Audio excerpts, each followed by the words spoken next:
I took the stand. "State your relationship to the defendant," the prosecutor asked. I swallowed. "She was my neighbor and the president of our Homeowners Association. And what happened the night of April 14th? I told them everything, how I'd heard the noise, the crunch, how I'd seen her standing over my daughter's wheelchair. My voice broke only once when I said Emily's name. Marlene didn't move. Not even a blink. When the prosecutor played the footage, a hush fell over the room. The screen showed headlights, the SUV turning, the impact. You could almost hear the breath leave the audience. I stared at the image, grainy, pale, terrible, and thought of how much hate must fit inside a single moment. The defense tried to spin it. It was an accident, they said, a misunderstanding. She was tired, distracted. The chair was left too close to the curb. But the jury's faces told a different story. After my testimony, I stepped outside into the hall. My knees felt like water. Denise was there, waiting. "You did great," she whispered. I nodded, though I didn't feel great. I felt empty. Outside, thunder rolled over the city skyline. It was the same sound I'd heard that first night, the one that had cracked my world open. I sat on the courthouse steps for a long time, breathing through the rain. That's when my phone buzzed, an unknown number again. "And this before she drags you down, too." I stared at the message, then deleted it. No more fear. No more secrets. The next day, the defense called their own witnesses. Character testimonies, old neighbors who owed Marlene favors. They painted her as a pillar of order. The phrase made me laugh under my breath. But when it was the defense's turn to question me again, they went for blood. "Mr. Ross," the attorney said, pacing slowly, "you joined the HOA board shortly before this incident, correct?" "Yes." "And soon after, you began filing complaints against the president. Could it be that you held a personal grudge?" I looked straight at him. I held evidence. "There's a difference," he smirked. "Isn't it true that you used your position to circulate a video and publicly humiliate my client?" I paused.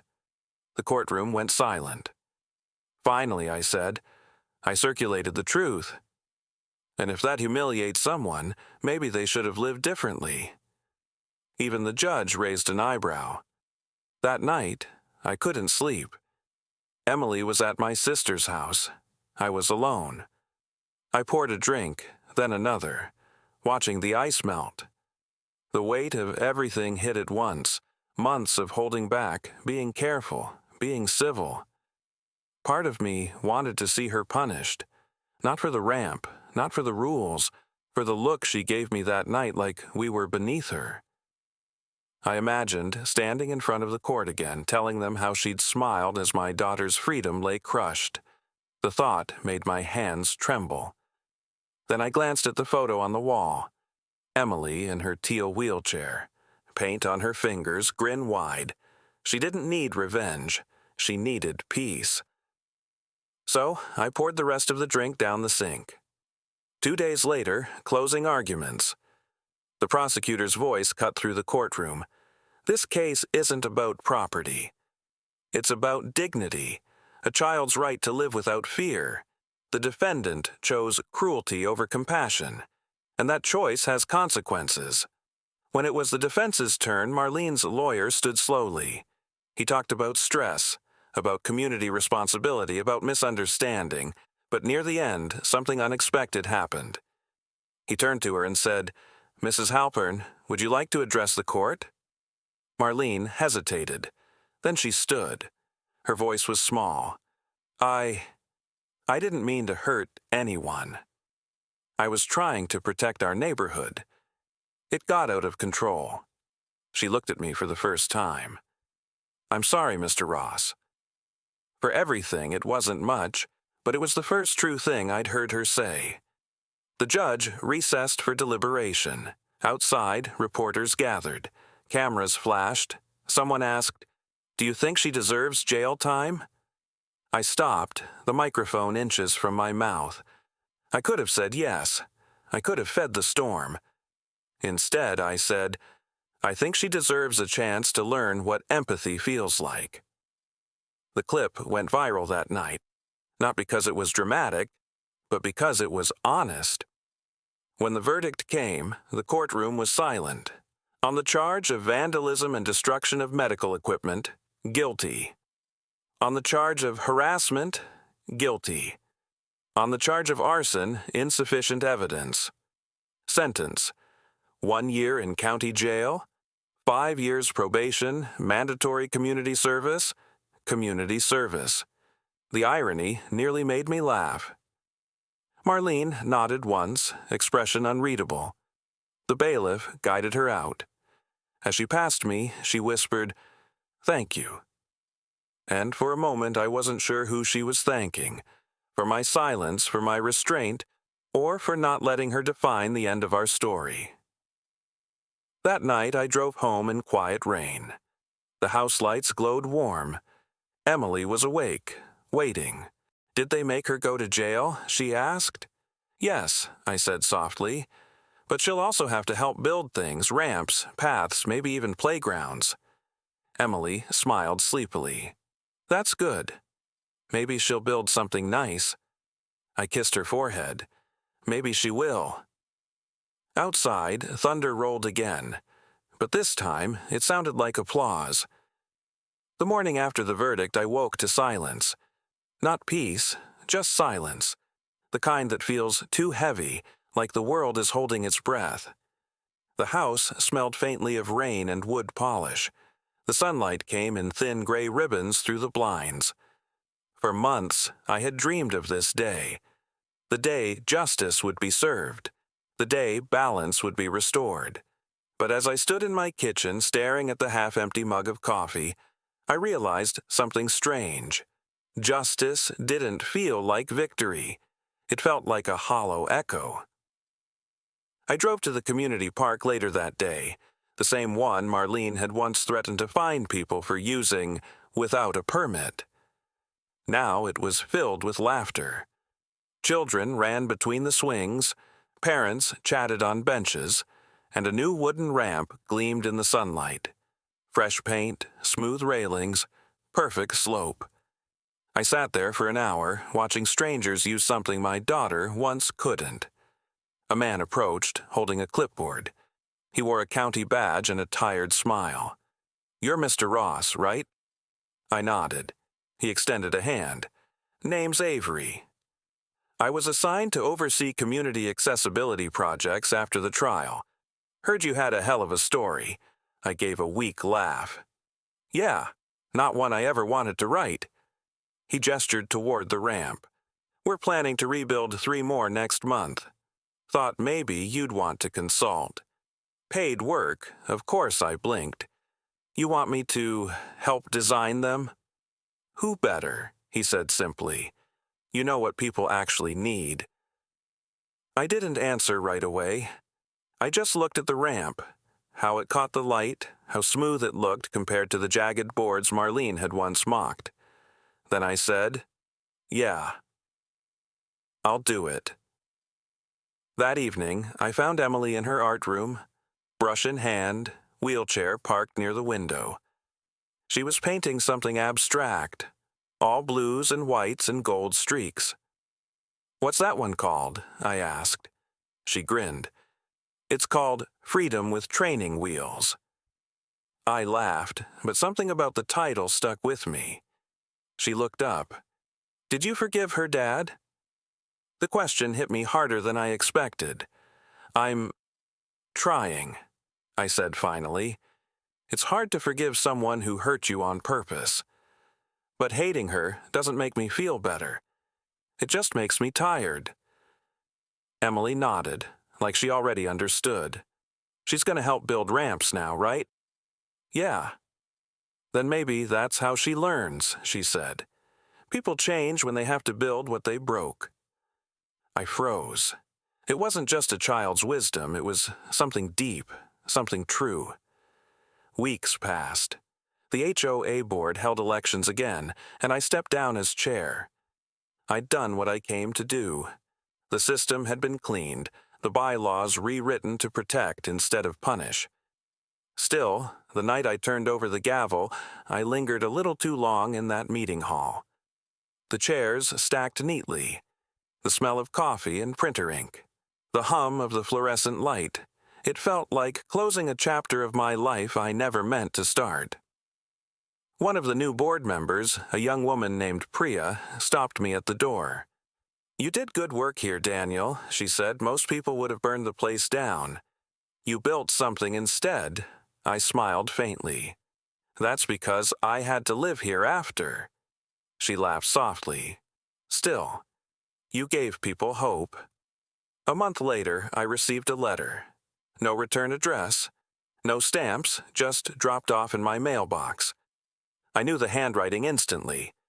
It said, "Mr. Ross, I've been assigned to build accessibility paths for the county park program. The work is harder than I thought. But maybe that's the point. I used to think rules made a neighborhood strong. Now I think compassion does. Your daughter deserves the world. Thank you for not giving up on it." Marlene Halpern. I read it twice, then folded it neatly and placed it in the drawer beside Emily's first crayon drawing. It didn't erase what she'd done, but it meant something. That night, I couldn't sleep again. But this time, it wasn't from anger. It was reflection. I thought about the word justice, how it used to mean punishment. Now it meant balance. Somewhere out there, Marlene was hauling lumber and concrete in the same rain she once cursed my ramp for being unsightly. And somehow, that image gave me peace. A few weeks later, Emily's new wheelchair arrived. Lightweight carbon frame, teal finish, same color she'd picked years ago, before everything changed. We rolled it down the new community ramp together, her laughter spilling across the pavement like music. Neighbors waved, no one turned away. At the bottom, she spun the wheels and looked up at me. "Feels like flying," she said. "Yeah," I whispered, "it does." And in that moment, I realized that all the noise, all the fighting, all the pain, it had built this silence. A quiet that didn't hurt anymore. A silence that finally meant peace. That night, as I tucked her in, she pointed at the old photo on her dresser. Her and me, beside the first crooked ramp. "You should fix that one next," she said with a sleepy smile. I looked at the photo for a long time after she fell asleep. The rough boards, the uneven paint, my proud but tired face. And I thought, maybe building isn't just about wood and nails. Maybe it's how we put ourselves back together, too. Spring came early that year. The air smelled of cut grass and wet asphalt. For the first time in a long time, the neighborhood felt alive. Lawns were mowed, porches painted, laughter floated across the cul-de-sac instead of whispered complaints. The HOA meetings were shorter now, filled with talk about gardens and block parties instead of citations and fines. I'd stepped back from the board completely, but they still called sometimes, mostly for advice. Not about rules, but about people. That was new. One Saturday, I found myself at the community center staring at a stack of blueprints spread across a folding table. They weren't mine. They belonged to a group of volunteers planning to install accessible walkways throughout the county. Priya waved when she saw me. "Hey, Daniel. You still good with leading the training workshop?" I blinked. "Me? I thought I was just here to help lift things." She grinned. "You're the only one who's actually built one of these that survived both weather and HOA scrutiny. You're kind of a local legend now." A legend. The word made me laugh. 6 months ago, I was just a dad fighting with a clipboard-wielding tyrant. Now somehow, I was a mentor. I started small, showing volunteers how to measure incline, seal wood, and make railings strong enough for someone like Emily to feel safe on. At first, they worked quietly, nervous to make mistakes. But as the day went on, the tension melted. Hammers clacked in rhythm, sawdust floated through shafts of sunlight, someone played a radio quietly in the background. And just like that, the sound of rebuilding drowned out the echoes of everything we'd lost. I realized then that healing doesn't announce itself. It creeps in between the ordinary moments, the laughter over sandwiches, the shared frustration over a crooked post, the smile when something finally fits. Later that afternoon, a woman approached me. She was in her 50s, silver hair pulled back, clipboard tucked under her arm. For a split second, the shape of her face startled me. She wasn't Marlene, but she could have been her sister. She introduced herself as Nancy, head of another neighborhood association across town. "I heard what happened here," she said quietly. "I used to run my board like she did." Strict, no exceptions.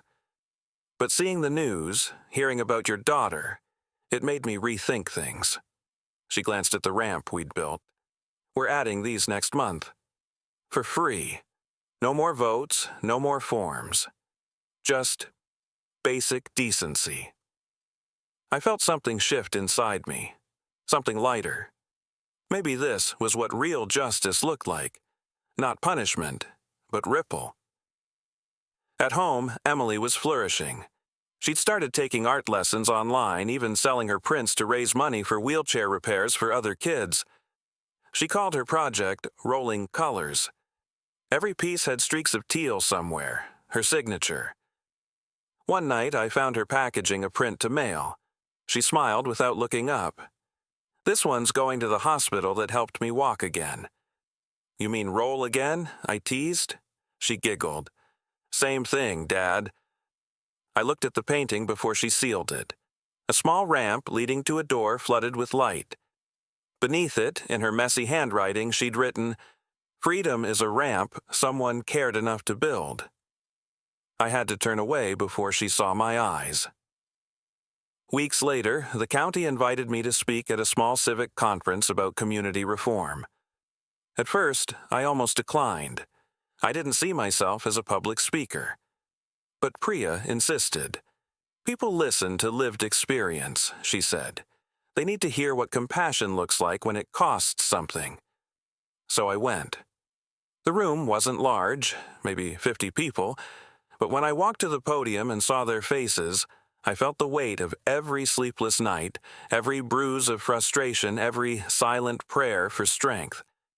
I didn't prepare notes. I just told them the truth. "We like to think communities are built on laws and fences," I said, "but they're built on kindness. On the tiny, quiet choices we make every day to make someone else's path a little smoother." The room was silent. "I used to believe fighting was the only way to get justice," I continued. "But my daughter taught me that sometimes justice is what happens after the fight, when you choose to build instead of break." Someone in the back wiped their eyes. When I finished, they gave a small standing ovation. Not loud, but sincere. The kind of applause that sounds like understanding. Afterward, a young man approached me. He wore a maintenance uniform and held his hat nervously. "My brother uses a chair," he said. "We've been trying to get a ramp built for years." Hearing you talk, it gave me hope again. I smiled and handed him my card. "Call me. We'll build it together," and I meant it. By summer, Rolling Colors had partnered with the city's accessibility program. Emily's paintings funded materials. Our volunteers provided labor. What started as one ramp turned into 8, then 12, then 35. Every time we finished a build, Emily would roll to the top, test it, and give a thumbs up. Neighbors cheered. Kids drew chalk rainbows along the new railings. It wasn't about the ramps anymore. It was about belonging. One afternoon, as we wrapped up a project near the lake, a county van pulled in. A woman stepped out wearing community service gear, khaki uniform, gloves, tool belt. It took me a second to recognize her. Marlene. She looked older, softer around the edges. The lines on her face weren't anger anymore. They were something closer to regret. We froze for a moment. Then she said quietly, "You build a good ramp." I nodded. "You too." She smiled faintly. "I'm learning." For a moment, we just stood there, watching Emily spin in circles at the top of the new ramp, laughter echoing across the water. Marlene's eyes glistened. "She's really something," she whispered. "Yeah," I said. "She is." She adjusted her gloves, looking away. "Thank you for not destroying me when you could have." I hesitated. "I didn't do it for you." "I did it for her." "I know," she said softly, "but it saved me anyway." She turned, joined the other workers, and began sanding the railing beside the one I'd just finished. And for the first time, I saw her not as the woman who broke my daughter's freedom, but as someone trying to rebuild her own. When the sun set that evening, the lake turned gold. The air smelled like cedar and sawdust. I sat beside Emily, our shoes touching the ramp she'd tested 100 times that day. She rested her head on my shoulder. "Do you think people can really change, Dad?" I looked toward Marlene in the distance, still sanding, quiet and focused. "Yeah," I said, "but only if someone shows them how." That night, I tucked Emily in, just like always. Her teal wheelchair sat beside her bed, clean and polished, a quiet symbol of everything we'd survived. Before turning out the light, I asked, "Hey, Em, what should we build next?" She thought for a second, then smiled. "A playground," she said. "But make sure it has ramps, too." For everyone, I laughed softly. "Deal." I stood in the doorway for a moment, watching her drift to sleep. Outside, the rain started again. Gentle, steady, familiar. And for once, it didn't sound like thunder. It sounded like renewal. Some stories end in punishment. Ours ended in purpose. Because sometimes the only way to rebuild what was broken is to build something better in its place. The ramp outside our house glows silver now when the moon hits it. Every groove catches the light, every screw head gleams like a reminder. This is what survived. Sometimes I step outside long after Emily's asleep and just stand there listening. Crickets, wind, no engines, no shouting. Peace sounds different when you've earned it. I still keep Marlene's letter in my desk drawer. It's creased, the ink smudged from when I first opened it with wet hands. I don't read it often anymore, but I never threw it away. It reminds me what happens when power forgets people. A few weeks after our last community build, I was asked to give a short talk at Emily's school. The theme was, "What makes a neighborhood strong?" When I walked onto the small stage in that gymnasium, rows of kids looked up at me, legs swinging, eyes wide. Emily sat in the front row, paint still under her fingernails from art class. I didn't bring notes, just a photo. The old one of her crooked ramp, the one Marlene once called an eyesore. I held it up. "Strength doesn't always look perfect," I told them. "Sometimes it's uneven wood and chipped paint. Sometimes it's a dad who doesn't give up, or a kid who teaches him how to forgive." The teachers clapped politely. But the kids? They cheered. They got it. When the bell rang, Emily wheeled over and whispered, "You sounded nervous." "I was," I admitted. "But it's easier when I'm talking to people who still believe things can change." She smiled. "Then keep talking." That night, we celebrated with takeout and paper lanterns in the backyard. As we lit each one, we wrote a word on the side before letting it drift upward. Mine said balance. Emily's said hope. They floated together, small dots of light rising over the quiet houses until they looked like new stars. For the first time, I realized I wasn't waiting for closure anymore. I already had it. Months later, I received an invitation. The county was forming an accessibility task force. They wanted me to serve as a community advisor. I almost declined. It sounded bureaucratic, another round of meetings and policy jargon. But then I thought of Emily's phrase, People change when they build what they broke. So I joined. Now I spend my Thursdays in a modest conference room surrounded by city planners, teachers, and parents. We argue, we compromise, we design. And every time I suggest a ramp or a walkway, I remember the one that started it all, the one someone tried to destroy. That memory doesn't hurt anymore. It anchors me. A few months into the work, I visited one of the new playgrounds our team had finished. It had bright slides, wide pathways, and swings designed for kids with wheelchairs. Emily raced down the smooth trail, laughing as her wheels hit the sunlit surface. Marlene was there too. She'd volunteered again, quiet, reliable, humble. When she saw me, she gave a small nod. No words, just understanding. I nodded back. That was enough. As I watched her help a little boy fasten his seatbelt on an adaptive swing, I felt something inside me finally unclench. Forgiveness isn't a moment. It's a muscle you keep using until it stops hurting. Back home that evening, I sat at my desk and wrote in a journal I'd started keeping the week after the verdict. I wrote, maybe justice isn't about punishment. Maybe it's about giving someone the tools to do better next time.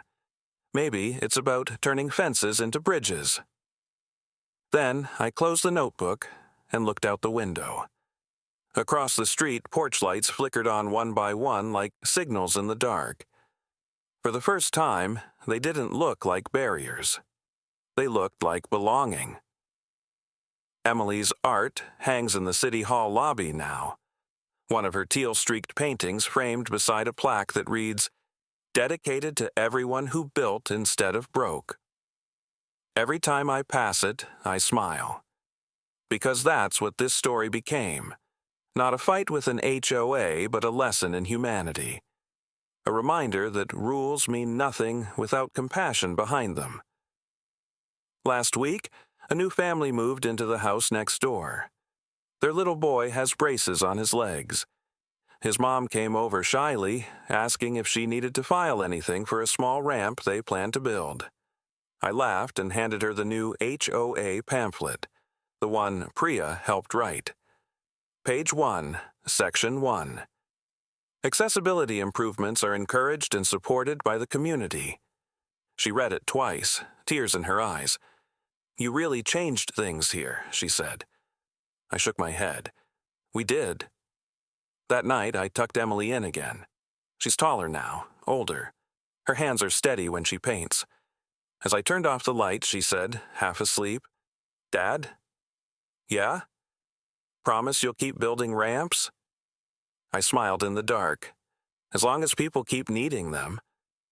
She mumbled, "Then you'll never stop," and drifted off.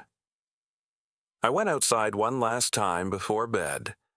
The rain had stopped, and the air smelled like clean pavement and pine. I ran my hand along the rail of our ramp. Smooth, cool, solid. It used to represent loss. Now it represents love, resilience, and the space we make for each other in this world. I looked up at the stars and thought about everything that had brought us here. The destruction, the trial, the rebuilding, the forgiveness. Every story has a moment when you choose who you'll be after the pain. I chose to build. And that made all the difference. If someone ever tries to take away what gives you freedom, don't just fight them. Build something stronger. Because someday, someone else will need the path you made. They say justice is blind. But I've learned it's not blind. It just depends on who's holding the light. When Marlene smashed that wheelchair, I thought justice meant making her pay. When the court handed down her sentence, I thought it meant balance. But it wasn't until I watched her build her first ramp, hands trembling, face streaked with sawdust, that I finally understood. Justice isn't revenge, it's responsibility. It's the moment when the person who caused the hurt finally learns what it feels like to heal something, and the moment when the person who was hurt decides not to become the thing they hate. That choice, to build instead of break, is the hardest one I've ever made. But it's the one that made me free. I still catch myself replaying that night sometimes, the crash, the hiss of rain, the silence after. But the sound that stays with me most isn't the impact. It's the echo of my daughter's laughter months later, rolling down a ramp that love built. That sound reminds me that no matter how dark things get, kindness can still make noise. Soft, steady, unstoppable. Maybe that's what justice really is, not the end of pain, but the start of something better rising in its place.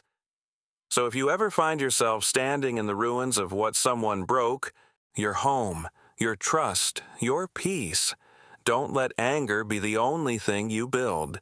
Build something lasting. Build something kind, because someday someone will roll over what you've built and call it freedom.